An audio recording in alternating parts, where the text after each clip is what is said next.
education, you talk about employment, and you talk about the general well-being of the economy. That is what the youth is looking for, because what they have a longer lifespan to live, on this earth. And if we are going to pursue policies, the policies must make it said that they can buy into it, they feel comfortable, that they are interested in taking care of. I have a vision of investing heavily in our universities so that the transition from school to employment will be very easy, and also boost the industries we have, the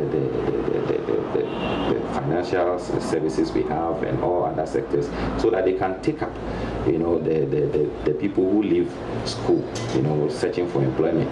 It's very important that we let the businesses thrive. For now, the public sector is the biggest employer, which is very wrong.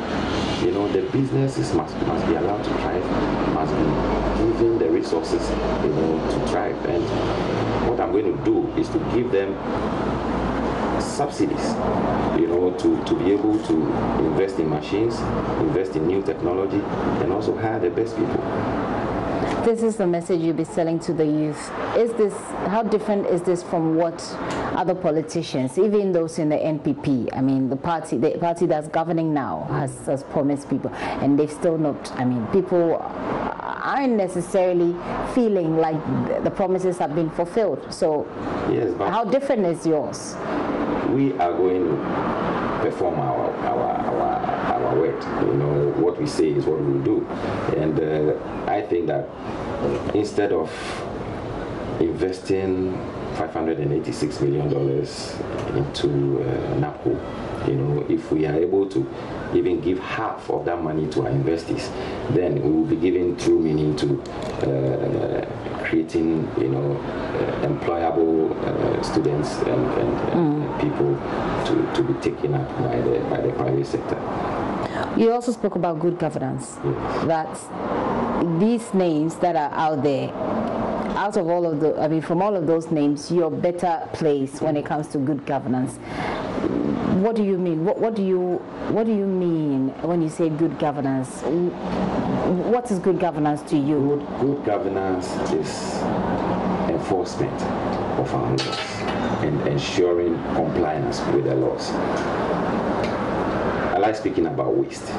There's so much waste in the public sector, and I think that if we are able to work, introduce new systems, modern systems of management that will cut down the waste and ensure accountability and responsibility in public governance, then we would have ensured good governance and also improving the management of our public services, giving more money to the judiciary, for example, to be able to offer quality justice to the people, improving upon the workings of parliament, is also one thing we need to look at. Let me come back to the NDC.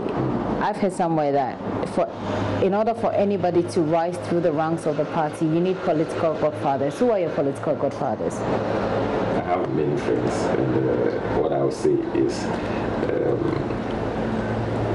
there are people I know and who I am good friends with. I will not want to mention names. Why not? Because it will not be prudent enough for me, as somebody who wants to lead. I think that it is important that we represent ourselves as somebody who is able to work with everybody, no matter the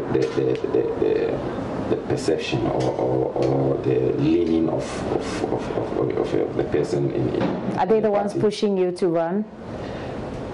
No. No? No.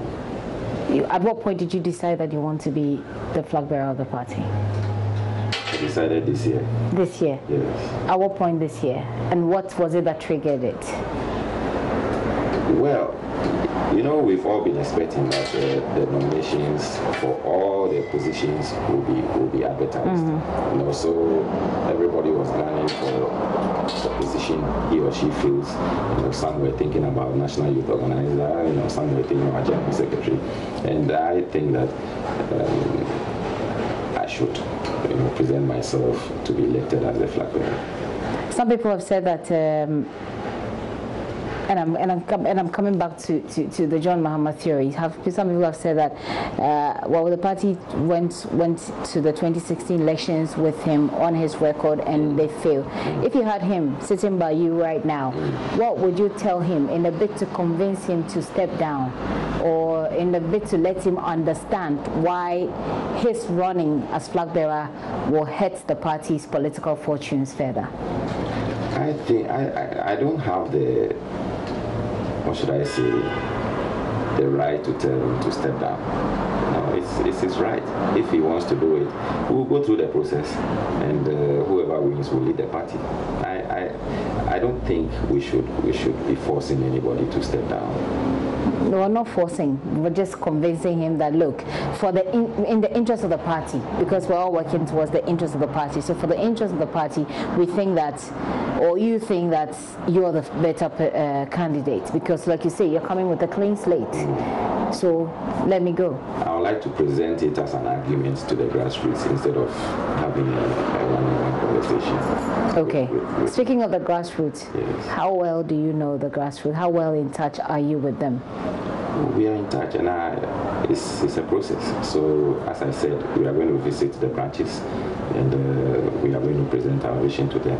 So you're now about to go to the branches. Sure. Someone like Joshua Alabi, for example, has been talking about how he's already in touch with the people on the grassroots. He's perhaps beating you to it, isn't he? No, we all have different approaches, and I'm not, what should I say, deterred at all. What is required for the future of the party is not just the track record. Because if we talk about track record, some people's track record did not take them anywhere. Therefore, it is important that we look at the needs of the party going forward. And I'm saying that with my personality, what I know, what I'm bringing on board, the vision and the needs of the party, I am best suited to take the party well into the future. We are ready to build a solid team, work with everybody to make the party stronger. That is what is most important. How are you going to contest against somebody like John Mahama? Should he come out clearly and say so? What would you tell people, or how will you convince people to choose you over John Mahama? All I would say is that we've had a past.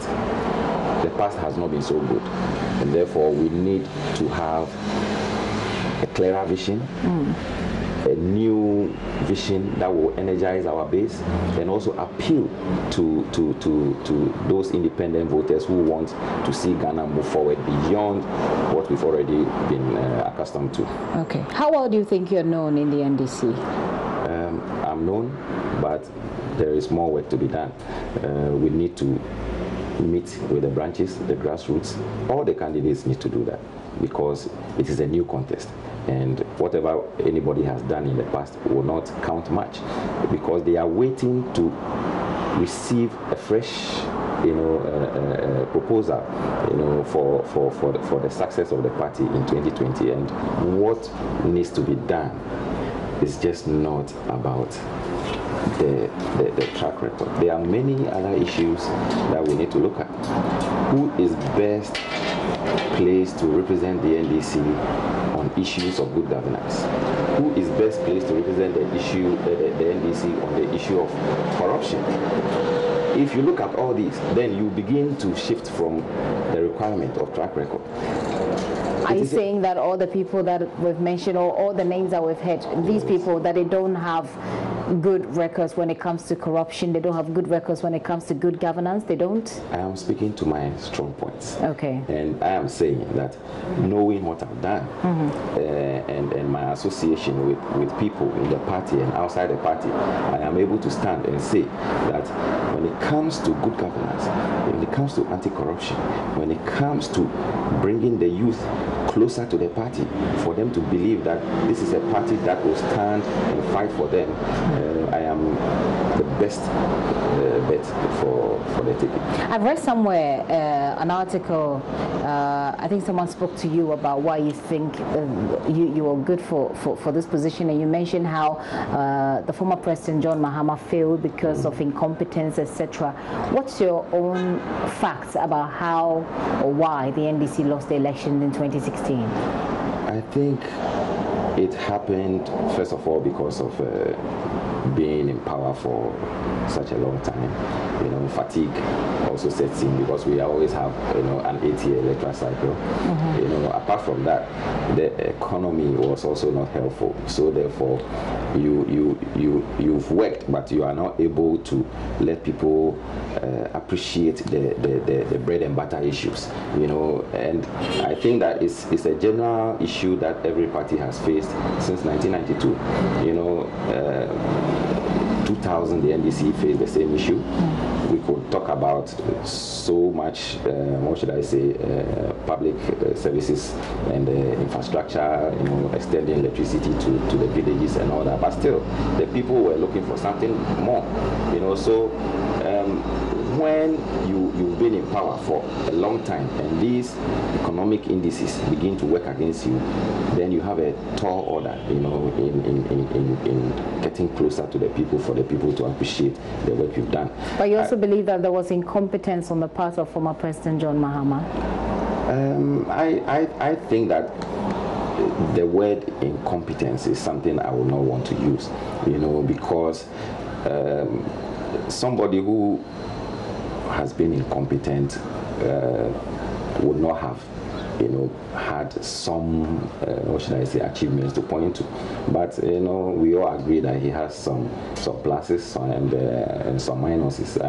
I don't use the word incompetence. Okay, I think I read incompetence. Maybe the journalist who spoke to you decided to write it that way. But why don't you think it's a good idea? A lot of people have said that there was a candidate that you marketed. The NDC marketed John Mahama for 2016. He had been president for some time. So why would you not agree with those who think that let's all rally behind this John Mahama and let him go and see if he can unseat Nana Kwadwo? Well, I think that the NDC needs a new direction, a fresh impetus, and fresh leadership to take it into the future.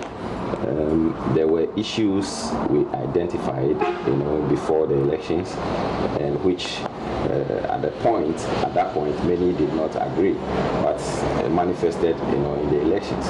So I think that those who managed the party and for example, led us into the 2016 election should allow other people, equally, what should I say, talented managers to take over and express themselves. Okay, you've heard about the so-called lists of people who have signed or appended their signature to some sort of endorsement of John Mahama in Parliament. How does that make you feel? I've said before that I hardly think about John Mahama. Hardly, because I have my own vision. I'm competent, and I believe in the vision I have, and I know that I have attributes he does not have. So For example, I am energetic. I'm youthful, and as I said, I come with a clean slate, and I'm able to speak better to the issues of good governance, and fighting for the interest of the youth. He has spoken about fighting for the youth before, and these are the same people who voted against him in 2016. So I am saying that we offer a better alternative for the grassroots and for the youth of this country. I was actually asking about how you feel about those members of parliament, yes, NDC members of parliament, yes, who have purportedly endorsed him. Well, various issues came up, And I don't think that is a solid representation of how people feel. Okay. Let me ask about, should somebody like Professor Kwesi Botwe decide to run, will you still contest him, or will you rather support him? I'm going to contest everybody who comes up. Let me take your very final words. Why you think Ghanaians, people in the NDC, should take you seriously at all? Yes. They should take me seriously because I've come to give them the good governance and bring into being the dream of having a comfortable, society and a comfortable country to live in. We are going to bring more jobs. We are going to grow agriculture. We are going to, what should I say, make our education better. We are going to take care of the interests of the people. For once, the people will feel that the government exists for them and that it day in, day out, thinks about their well-being. So we need to apply our resources wisely so that the people can, have that assurance that their government is not shortchanging them. Instead of buying a $100,000 vehicle, for somebody to use in Accra, we will put up a small clinic in a village. That is what I want to do. Does that not sound to you like political cliche? It's not. If the money is there, $100,000, and I can... Not just about the money, about what you said initially. We want to make people's lives better. We want to improve their education. Yes. We want to, does it not sound politically cliche to you? It does not. It doesn't. It doesn't, because the people need to be told what is good for them. But the people have heard this over and over again, and their lives are still as they are. The difference is who is saying it, and I'm saying that I have the integrity and I have the will to keep my word. You can take my word for it. What is the proof of this integrity that you say? Why should? Because we don't know you, so why should we? What's the proof? Did you ask Nana Akufo-Addo what his proof is with all the promises he gave? I'm sure you did not. So what I'm saying is that when we present our vision and our policies and our proposals, what will win the day is the plausibility of it, whether what we are saying is technically sound. That is what will make people believe in the dream. If you present something that does not meet the needs of the people, it's not technically sound, it's not implementable, then people will know that you are not, what should I say, for real. But I am saying that we are for real. We are going to be very simple, at the same time sharp in what we do. Okay, but you do know that you look like former President John Mahama. Has anybody told you that? I'm not aware of that. Oh, you do. You sort of look like him, and you kind of have similar mannerisms. That's my personal observation. I see. But anyway, I'll give you this opportunity to speak to the camera as though you're speaking to NDC people, yes, who you are hoping to lead. Yes. And I'm curious to hear how you want to present your message to them, how you want to present yourself to them, and why they should once again take you seriously in this contest. Well, I would say that I've heard of the issues facing the party, the difficulties, the shortcomings of the party, and what leadership has not been able to do. I am promising that when I'm elected as the flag bearer of the NDC, I'm going to work for the grassroots. I'm going to work for the branches to grow. I'm going to work for the branches to thrive, whether we are in power or not. And I'm going to work for a stronger NDC that will win back power and make Ghana better. Okay, a stronger NDC. Even though that was supposed to be the final word, let me just quickly shift this in. What is wrong with the party, you think? We as I said, we are suffering from, what should I say, the 8-year election cycle, where people in power feel so comfortable as to forget that it is the party that carries the government into power. So we need to go back to our roots, which is the grassroots, and make it stronger. And everybody agrees. So that is what we are doing. That's what we've been doing since 2016. So as of now, that was when the party was in power. As of now, yes. What are the things, the ills of the party? What are the things that's working against the party as we speak now? I think that the most important thing is party unity. If we are able to come together and build a strong force, we will win power. You are an ardent follower of the former President John Rawlings? Yes. He's one of your political godfathers? What I want to see in the NDC is a respect for everybody. All the vice presidents we have, all the presidents we've had must be respected and must be given their place of honor, you know. And I think that unity is an effort. We must work towards it, and we must not stop working towards it. So therefore, in everything I do, I will want to involve him. I will want to involve ex-President Mahama as well. I will want to involve past party chairmen. I will want to involve the cadres, you know, and I want to involve the least person in the NDC, so that we all have that sense of belonging, you know, of working for the organization which we all think holds the best, or should I say, promise for the better Ghana we are all looking for. Do you have Mr. Rawlings' blessing to run? I have met him, and he has encouraged me to continue to do what I'm doing.